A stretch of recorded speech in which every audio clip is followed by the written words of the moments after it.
Hey folks, this is Abel James, and thanks so much for joining us on Fat Burning Man, where we help you look, feel, and perform at your best. I have a very special episode of the show for you here today, a little bit of improv going on. I like interacting with you folks in real time. I think it's quite amazing that I can do that with all of you around the world in real time with some of the live streaming technology that we have today. So I fired that up.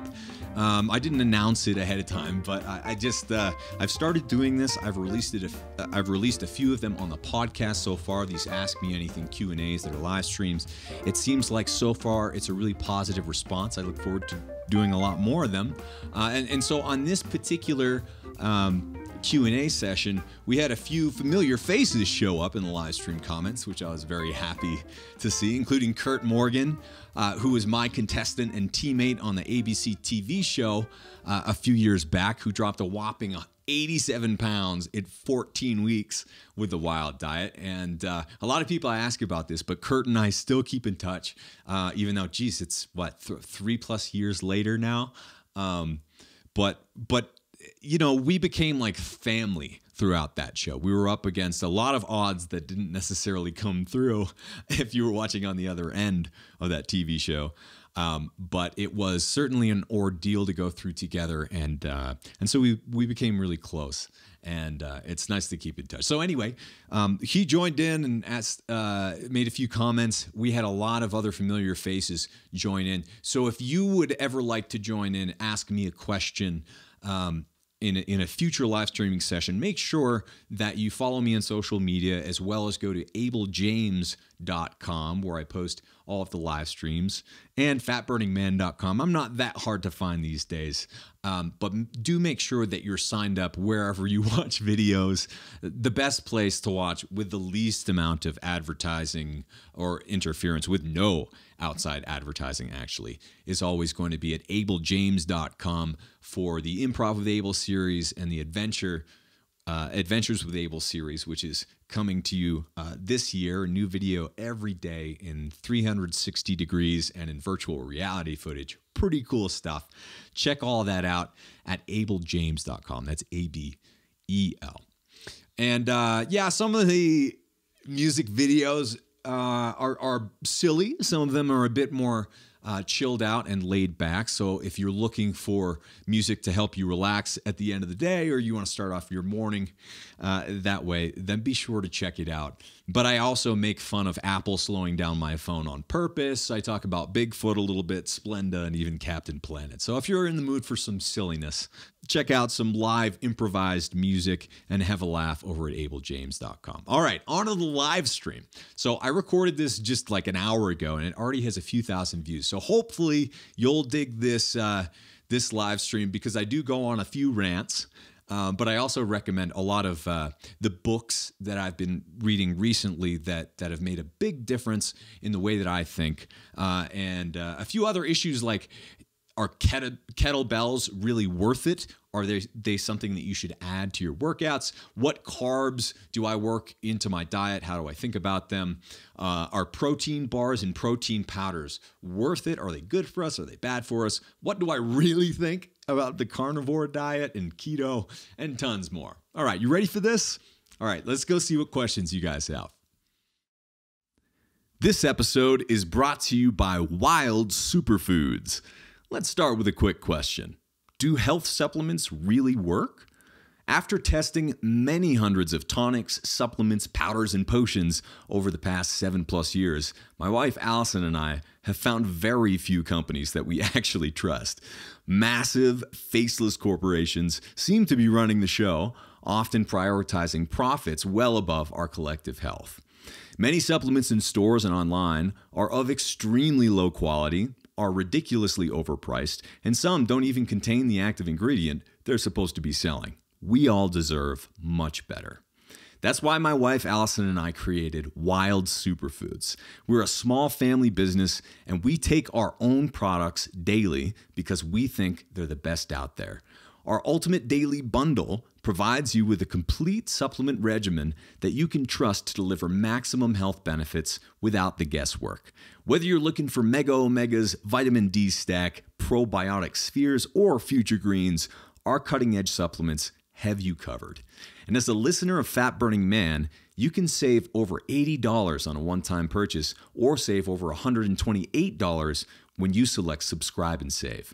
All you have to do is head on over to wildsuperfoods.com. You could type it into your address bar right now to order your very own health-boosting goodies for a rocking listener discount for a limited time. And as always, if you don't love any of our products from Wild Superfoods, then you get your money back. So one more time, all you have to do to check it out is visit wildsuperfoods.com. Thanks for listening. We'll see you there.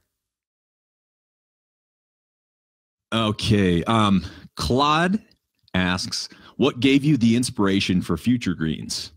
Future Greens is right here. And there are a number of things that gave us the inspiration. Number one, Allison and I have been traveling for a long time, as a lifestyle. And it's not always easy to get the perfect organic or wild salad, fruits, veggies. Perishables can be hard to get on the road. And so we had been for a long time putting various, superfoods, or I hate that word, believe it or not, but like various things that are supposed to be extremely good for us, powders, super fruits from all over the world, and various things like that. We'd be throwing them into our smoothies to basically make like real food supplements for ourselves. But it was really expensive. It tasted pretty bad a lot of the time. And it was messy also. So what Future Greens is a combo of over 20 different fruits, veggies, and adaptogens and various things that we had been putting into our smoothies and supplements as well personally for a while. But this is a cocktail and concoction that actually tastes good just in water. You can use it in smoothies. You can actually even use it in some like no-bake cookies, which we've done on the road many times. But it's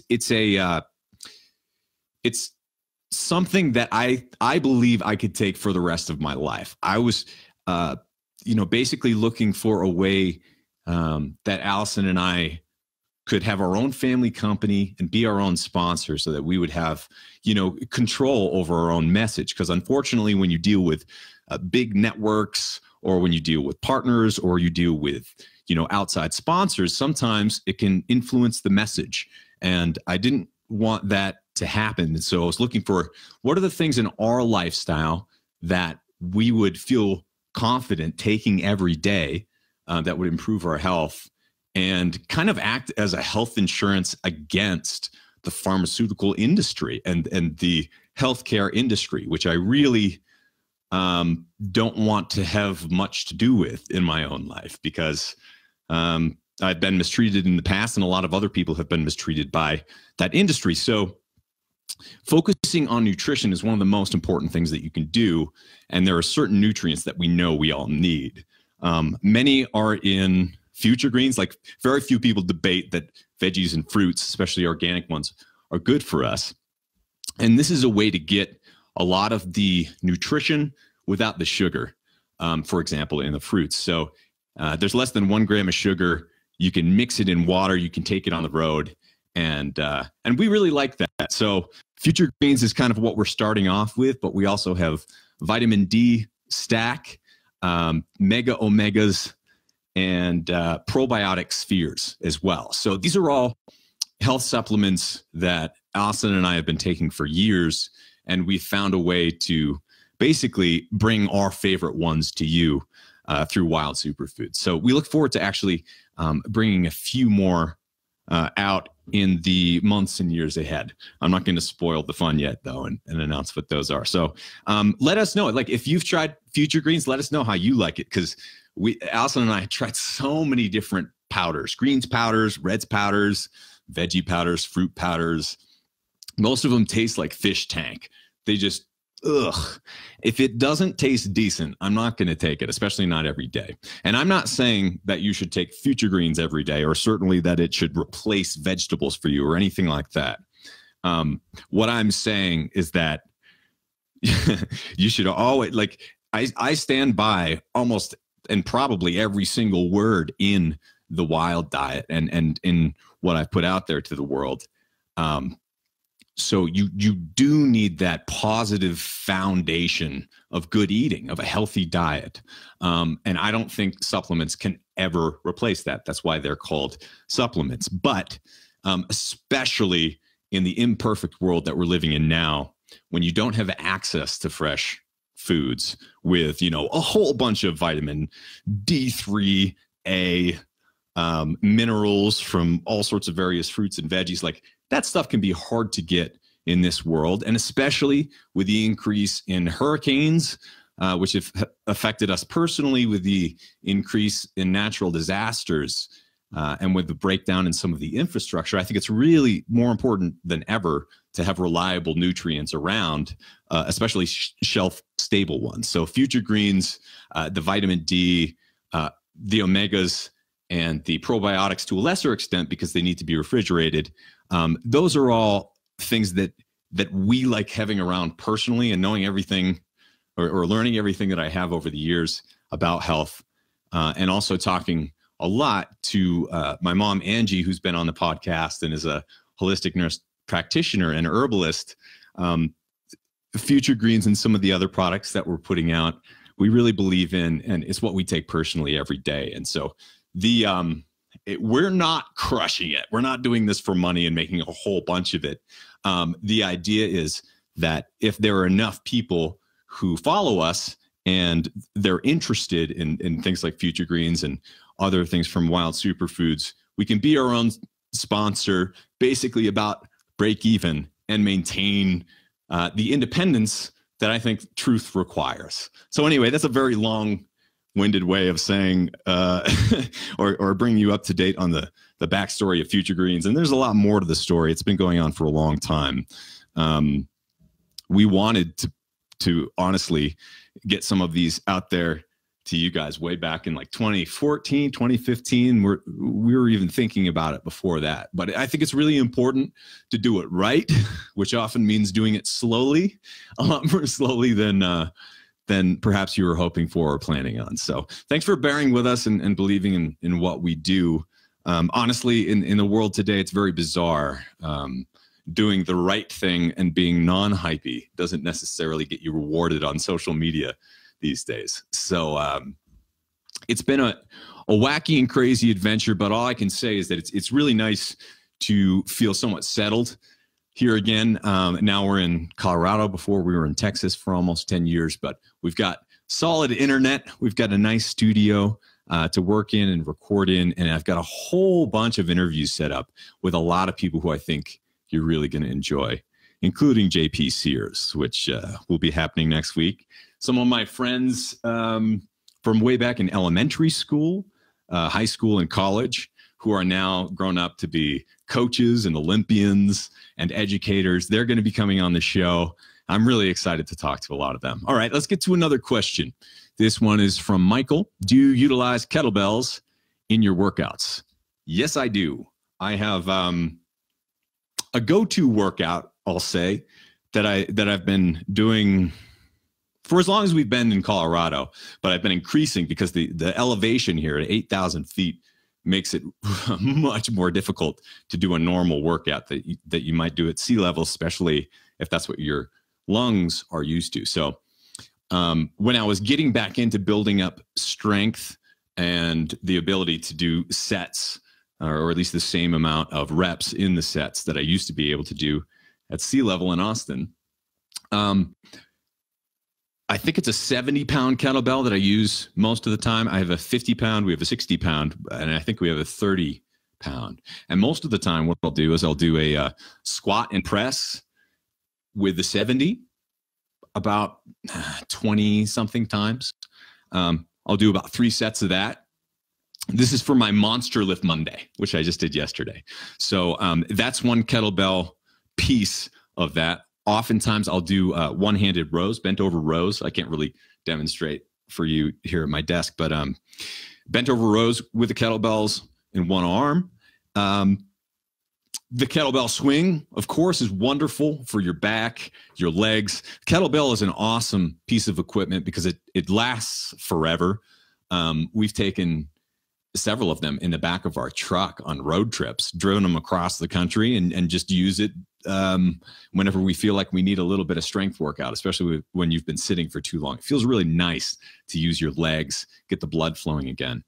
Okay, so the other pieces of that workout, I like switching between the kettlebells, and then I have two, I think they're 52.5 free weights.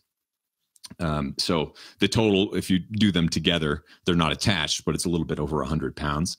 And I find that the 70 pounder and the two, let's say 50 pounders you can do a whole bunch of different exercises with those. And I'll vary it up a little bit, but usually it's some sort of deadlift, some sort of squat, and I'll do 2 or 3 different sets, basically until I don't feel like I can do more, but not to full failure. Like I don't want to injure myself. I've done that enough, especially when I was younger. And fortunately, I've been really good about not getting injured, especially working out at home. So kettlebells, some of the best bang for your buck, some of the best ways you can use your time, but to the extent that you can, not everyone can, hire a personal trainer. I don't even bother doing that. And I don't really go to gyms, but if you can educate yourself on how to, or get someone to help you who knows how to move correctly, that's really important when you're doing these exercises with free weights, especially once you start dealing with the weights above 30, 40, 50 pounds. You can really hurt yourself if you don't know what you're doing. So it's important to focus on correct form. And the good news is that depending on what exercise it is, you can usually find very good explainer videos. In the Fat Burning Tribe, we have a lot of videos showing different exercises and how to do them. But start slow and basically know that anytime you're moving weight in a way that's not hurting your joints and not hurting your alignment in your body, anytime you're moving weight, you're getting a little bit stronger. And so get out there and move the way that you like it. Don't feel like kettlebells are the perfect way of exercising, and if you don't have one, then you're not doing it right. It's not like that. It's basically, we should all be moving, building strength, building speed, endurance, dexterity, all these things, hopefully for our entire lives, keeping all of those up. And that requires a lot of different kinds of working out.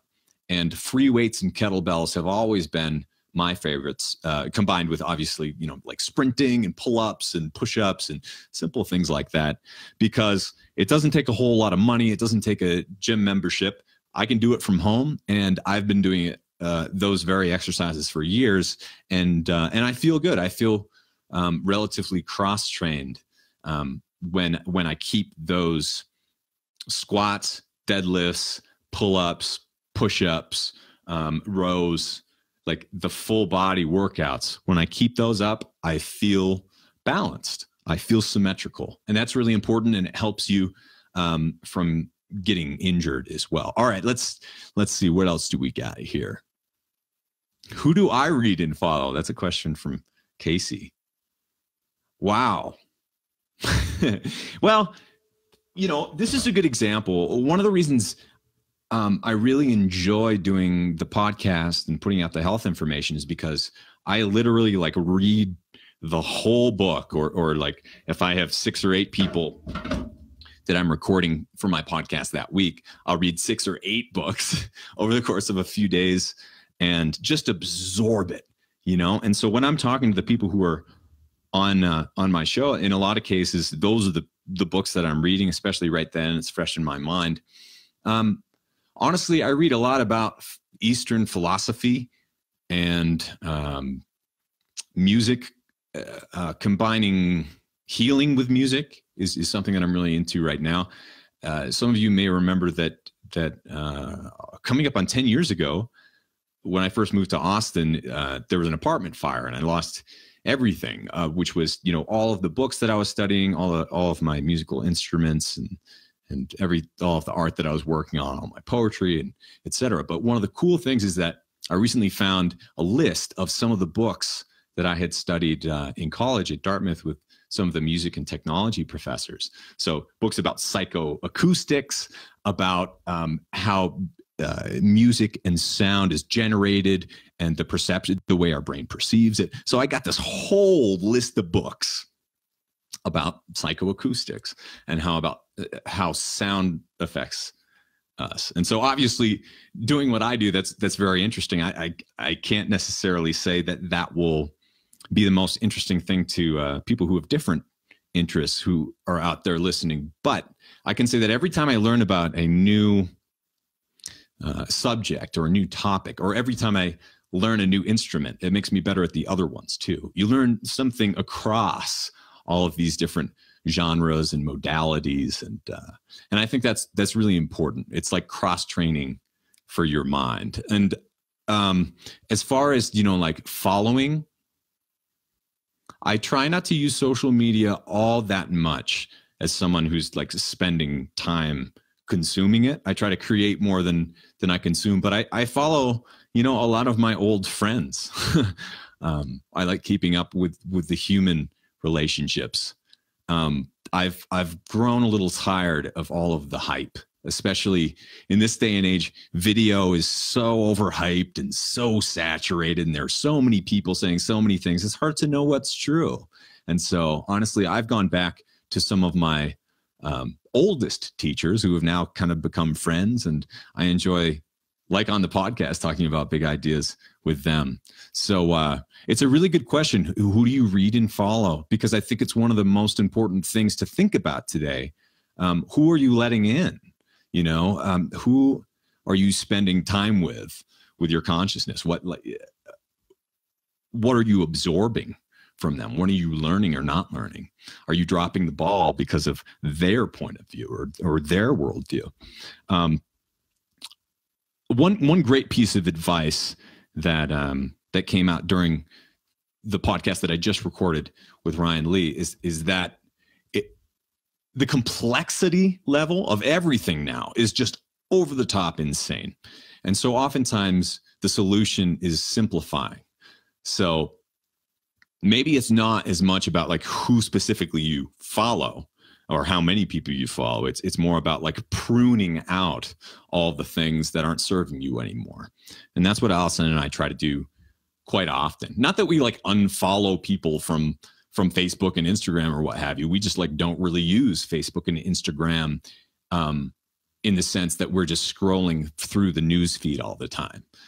We might go there searching for videos from one of my favorite instructors. For example, one book that I would recommend to anyone who, even if you're not a musician, is called Effortless Mastery by a musician named Kenny Werner. And he teaches at Berkeley. He said yes to come on the podcast. Hopefully we'll be able to record that in the next month or two. But basically it's about, and obviously I'm using the example of a musical instrument, but this can really be applied to athletics, to your work. Most people who are overeducated, especially if they went to music schools, for instance, say that they studied classical violin. When they approach the violin, your heart rate starts going up. You're bringing all this baggage. You feel freaked out. And as soon as you start playing, that emotion comes out, because you have all of these attachments to what will my teacher think? Am I being judged on the way that I play? Do I sound good? There are all these logical things that are messing with your brain such that you don't sound good and you don't think that you sound good anymore.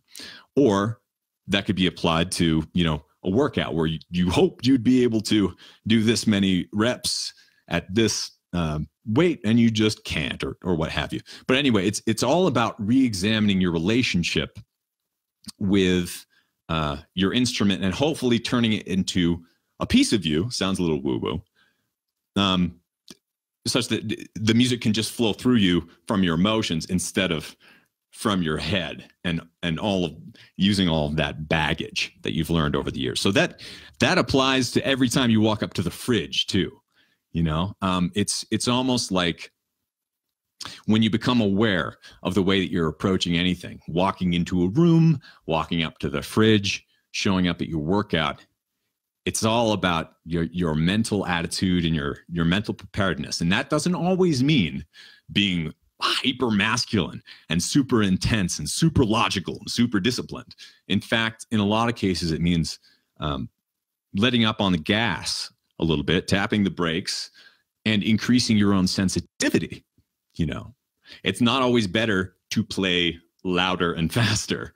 I mean, most of us should know that, but that's the way that most ego-based music is played. So anyway, I've rambled on for quite a while about that, but Effortless Mastery is the name of the book. Go check that one out. It is absolutely wonderful. All right, we got time for a few more questions before my next interview here. So great. Okay, David asks, protein bars and powder, good or bad? Oh, goodness. Okay, here's how I'll answer that one. Protein powder is not something that I would describe as a whole food.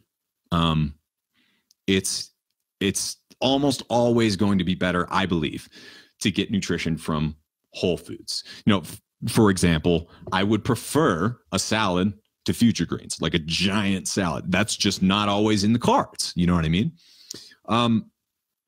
So let's start with protein powder because it's a little bit simpler. It's not really that natural.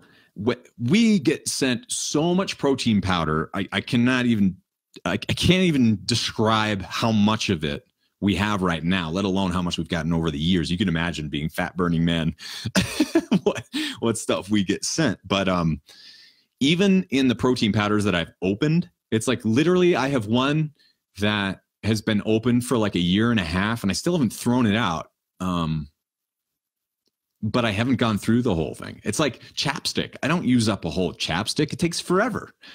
Protein powder, it's just like I can't think of a good reason to take it. The only thing that we do with protein powder really is sometimes I have one that I enjoy that's kind of chocolate flavored, and I'll put it in hot water, and that'll be a hot chocolate in the afternoon, kind of as a way to break my fast. So I think it can be like a convenient way of getting some sort of sustenance and some amount of protein, even if you're on the move or you don't feel like cooking, you don't feel like cleaning up. That can be kind of handy.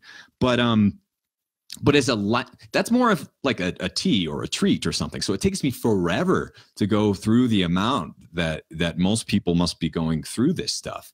I don't think protein powder is particularly good for us.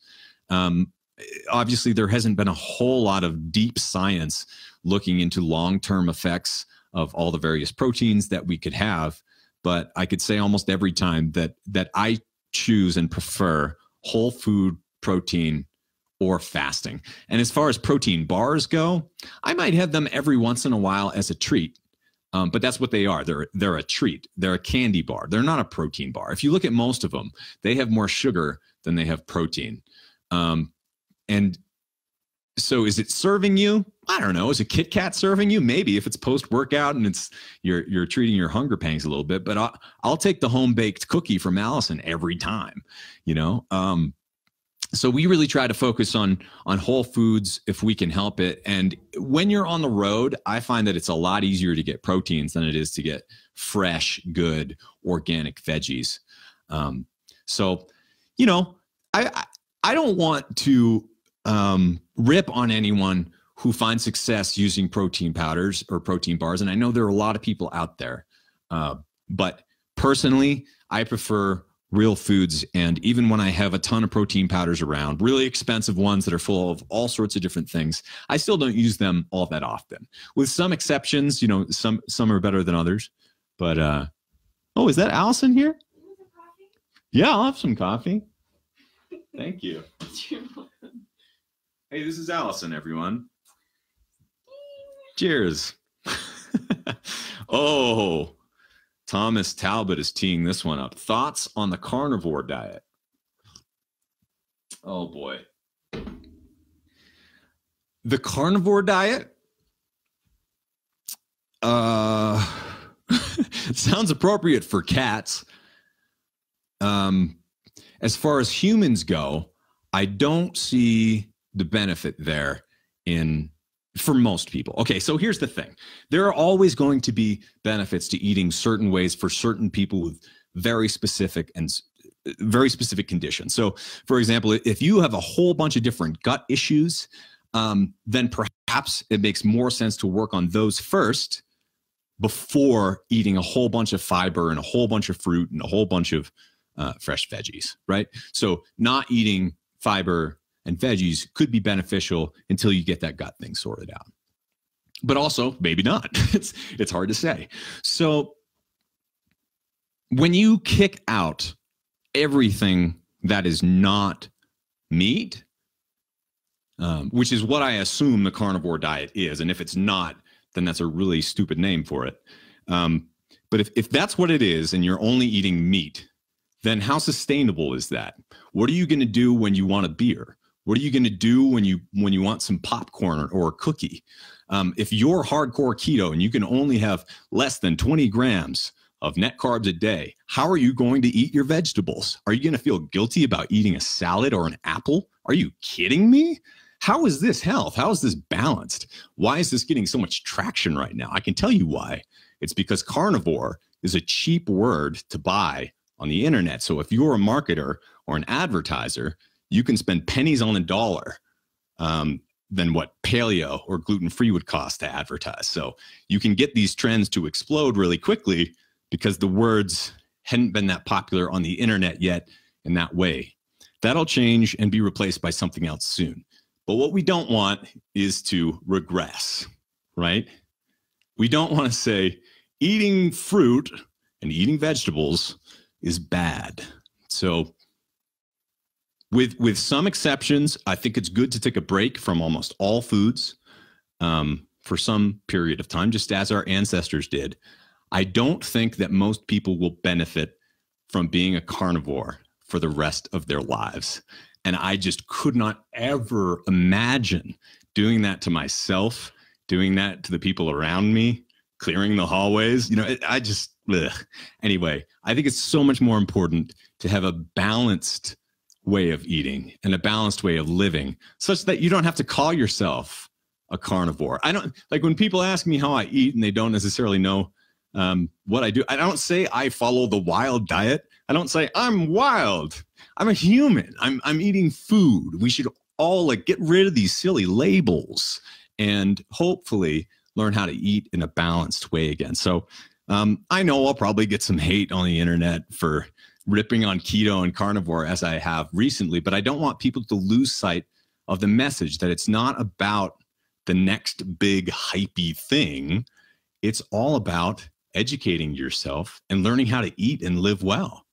And we all need each other to learn how to do that. No one's perfect. I certainly do not know everything, but I can guarantee you that the people who are, putting a lot of juice behind the carnivore diet right now don't know everything either. And it's really easy to have a lot of success doing something that's out of balance at the beginning, especially if you're losing weight. You can lose weight in all sorts of different ways. Most of them are not healthy at all.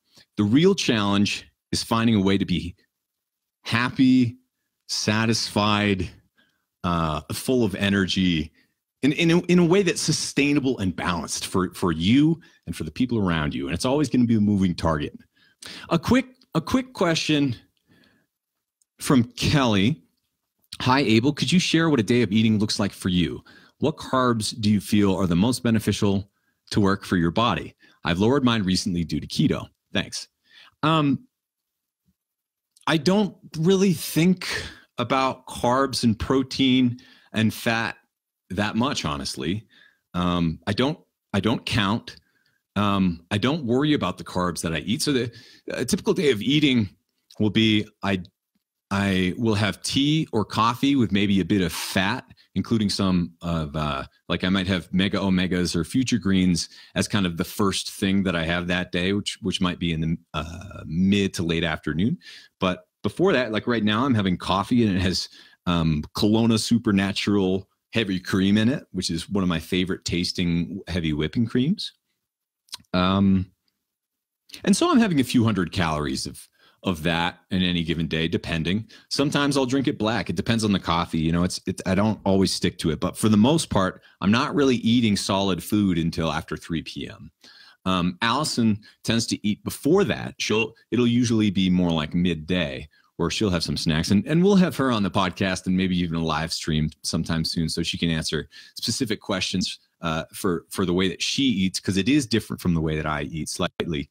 But suffice it to say, I'll start off with a lot of times, or we'll start off. Allison and I will at the same time have some bone broth to kind of get things going. Maybe some future greens. I like to snack on like cucumbers, carrots, green apples, things like that before we have our main dinner.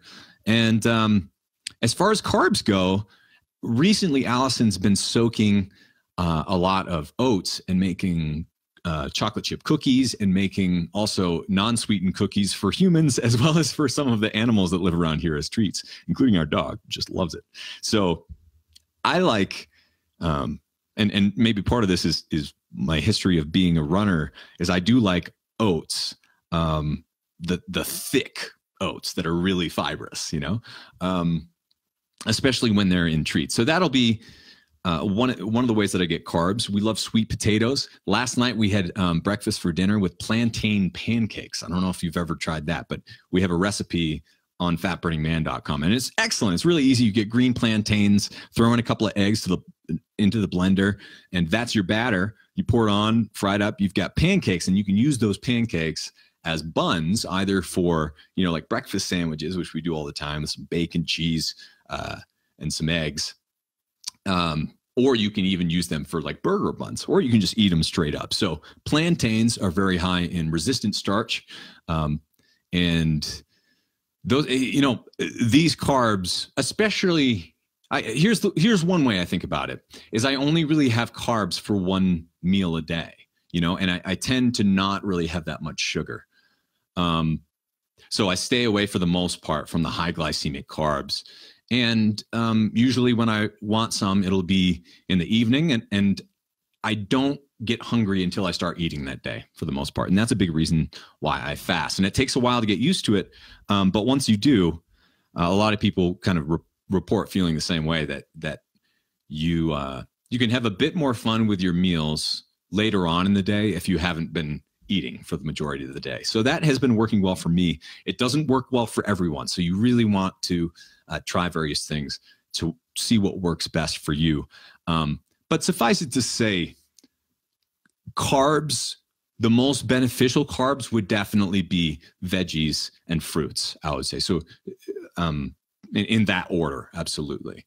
The green fibrous veggies and colorful fibrous veggies, I try to eat unlimited, as many as I can, or as many as I want and feel is appropriate. And then as far as carbs go, they tend to be treats, and I might have a few after my workout, and I tend to work out in the afternoon. And then, there are a few carbs in chocolate, but even when I'm eating chocolate, I like the really dark stuff. I like the 80, 85, or even there's this one bar that we have right now. It's 92%. That's just so good and so flavorful. So anyway, your tastes kind of change over time. And if you can get off the sugar wagon, off the carb wagon, it's great that you're doing it short term, but don't feel like you need to stay away from carbs and fear carbs forever, because that's not really a healthy way of thinking about it. Food is here to nourish us and to give us life and energy. And it's not generally beneficial for most people in the long term to really vilify a whole food group like carbs, for example. I think it is fair to vilify things like processed sugar. I think that's different. But when it comes to things like carbs, don't overthink it. Don't worry about it too much. Focus mostly on getting your body enough nutrients and enough food to feel energetic and to feel good. I do have to go, but I want to thank you all so much for joining me on this live stream. But hopefully we'll be doing a lot more of these, working out the kinks. And I really appreciate you all joining in. If you'd like to help support us, or you're interested in more, check out fatburningman.com for over 250 episodes of the Fat Burning Man Show. Plenty of recipes. Check out abeljames.com for all of the new virtual reality adventures with Abel and improv with Abel music video series. And then check out wildsuperfoods.com if you're interested in future greens or any of our health supplements and you're interested in helping to support us. You can buy something from Wild Superfoods, or you can go to fatburningman.com, check out the little shop and store. And we have a whole bunch of different cooking classes and digital programs for you to take a look at as well. And If you don't want to drop any cash right now or you don't have any to drop, we have so much for free at fatburningman.com. Just sign up for the email list and we'll fix you right up and send you the best cookies recipe you've ever tried. No gluten allowed. All right, I got to go. Thank you all so much. We'll see you all next time. This episode is brought to you by Wild Superfoods and listeners like you. Whether you're looking to drop a few pounds, maximize performance for your next competition, or simply stay young and energetic, you need a name you can trust. That's why my wife Allison and I created Wild Superfoods. Our nutraceuticals and cutting-edge health supplements are literally the products we've been taking ourselves daily to upgrade our nutrition and optimize our health for the past 3+ years. And we're extremely excited to say Wild Superfoods is finally ready for you, with much more to come. When you buy from Wild Superfoods, you're supporting a small family business, not a massive faceless corporation. We don't have any investors or stockholders to please, so our priority is you. We want to help you become as healthy as you possibly can be. Also, starting our own family company, it's kind of cool, has made it so we can create these shows for you without outside sponsors clouding our message of health. So if you believe in what we do, please check out Wild Superfoods. We think you'll dig it. And as a listener of Fat Burning Man, you can save over $80 on a one-time purchase or save over $128 when you select the subscribe and save option. Also, you can get free access with subscribe and save to our Fat Burning Tribe coaching and meal planning community.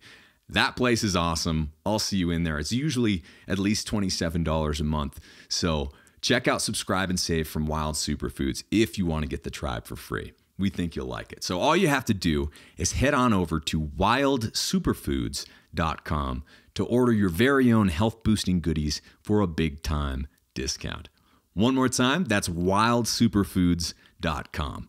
Thanks again for listening. Well, hey there, listener. This is Abel one more time, and I just want to say thank you for listening to this episode of the Fat Burning Man Show. If you liked it, don't forget to hit that subscribe button wherever you might be listening to or watching this show right now. And if you have a second, please leave me a quick review for the Fat Burning Man Show. I read every single one of them, and every time you leave a review, it gives us a little boost in the rankings, and that helps other people find this show. And if you can think of someone else who might enjoy and benefit from this free show, please take a second to share it with a friend or a family member. And if they're like, what is this Fat Burning Man thing? That's a really silly name. You could be like, you're right, but here's the deal. We've recorded over 250 episodes of the Fat Burning Man Show with thought leaders in health from all over the world. And so far, we've won 4 awards, hitting #1 in health in more than 8 countries internationally. We have more than 30 million downloads already, but we're just getting started. I can't believe any of this, by the way, and couldn't do any of this without you, so thanks once again. But here's some more good news. You can download and listen to every single episode of the Fat Burning Man Show for free with 0 outside advertisements, no outside sponsors, and no corporate overlords. All you have to do is type in fatburningman.com. I'll give you a second here just to type it in, fatburningman.com. And you'll get all the show notes, transcripts, and video and audio versions for all the past episodes of the Fat Burning Man Show for free. Better yet, enter your email at fatburningman.com, sign up for my newsletter, and I'll even send you a quick start guide so you can take your health in your own hands right now, along with a few of our ridiculously tasty recipes as a special thanks for signing up. Once again, just go to fatburningman.com right now, enter your best email to get your free goodies with a bonus surprise straight to your inbox. This is Abel James signing off. Thank you so much for listening once again, and have a great week.